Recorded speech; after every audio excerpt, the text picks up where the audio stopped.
Assalamualaikum dan kembali lagi di channel Seram Santai, dan kali ini Syafa akan kongsikan kepada anda beberapa kisah seram petugas bilik mayat. Dan untuk kisah yang pertama ini, Syafa akan kongsikan pengalaman seorang petugas bilik mayat yang diganggu dengan bunyi paip air yang terbuka. Tetapi apabila diperiksa oleh petugas bilik mayat ni, dia mendapati tiada satu paip air pun yang terbuka, malah lantai dan juga sinki berada dalam keadaan yang kering, tidak basah. Untuk kisah yang kedua pula tentang pengalaman Wak, yang mana Wak ini dah bertugas hampir 20 tahun sebagai petugas bilik mayat.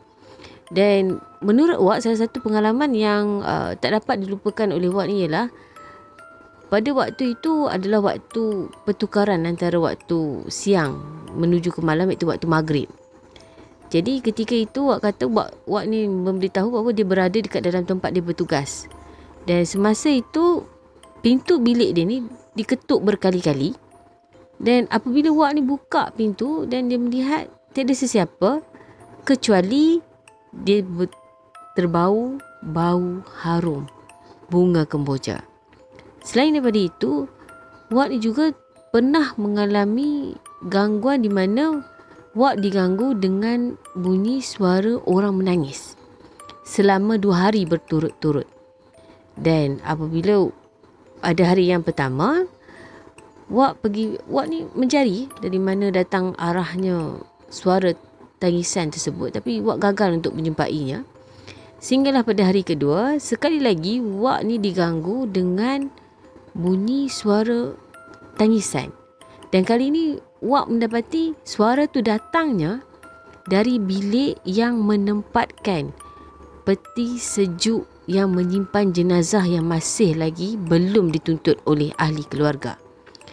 Dan selepas daripada itu, Wak mencari ataupun tengok sekeliling bilik, tiada sesiapa.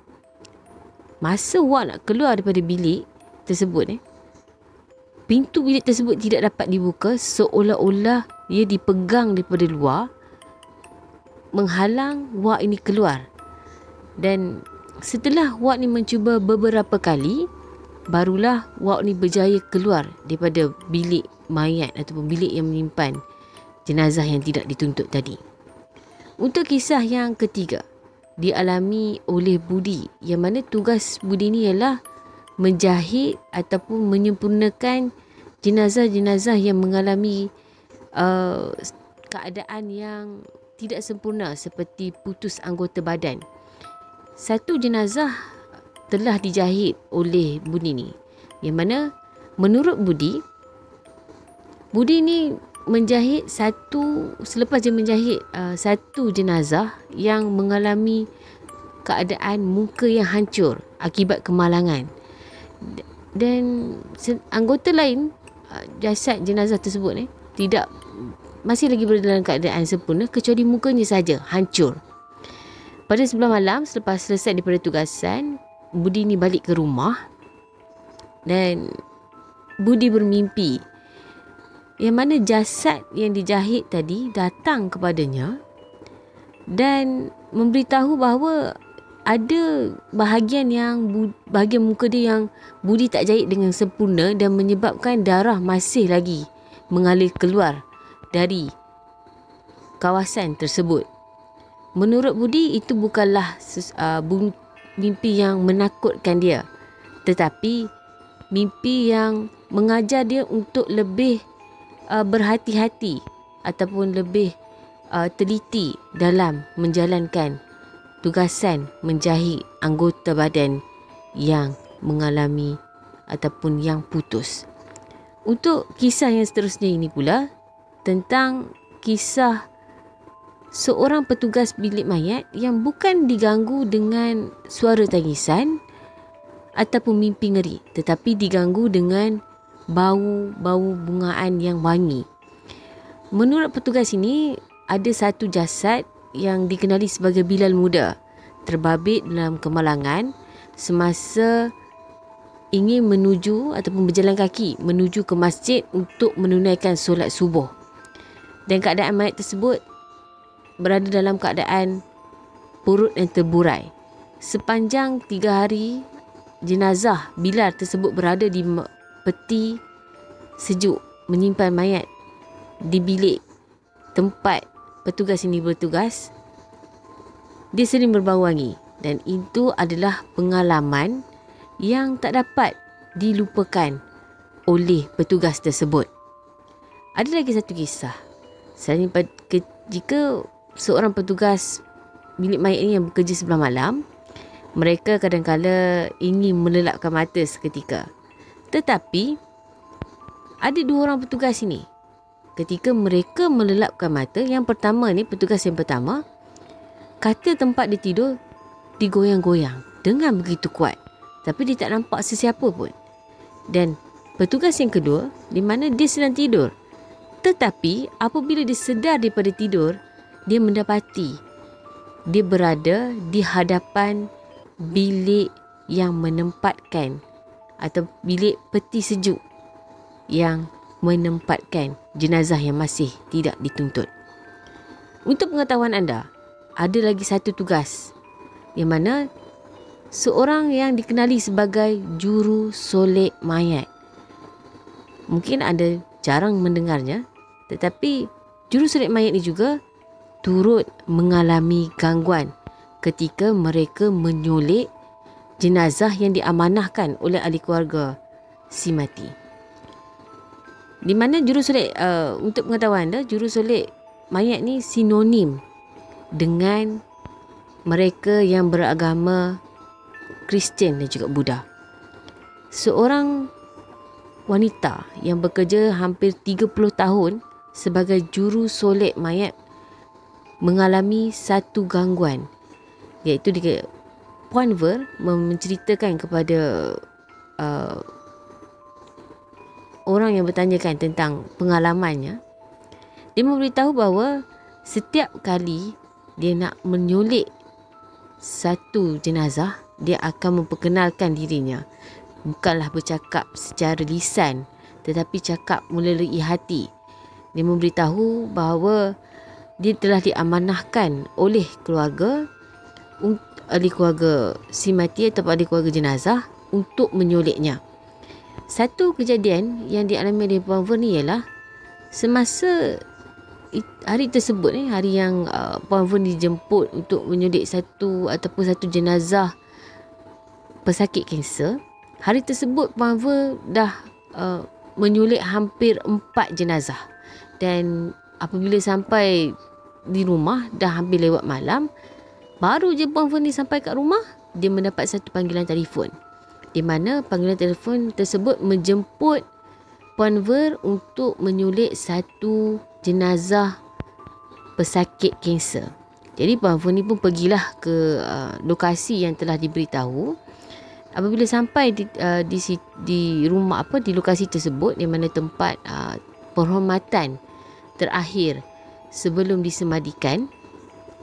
Jadi Puan Ver ni pun pergilah masuk ke tempat di mana jenazah tersebut ditempatkan.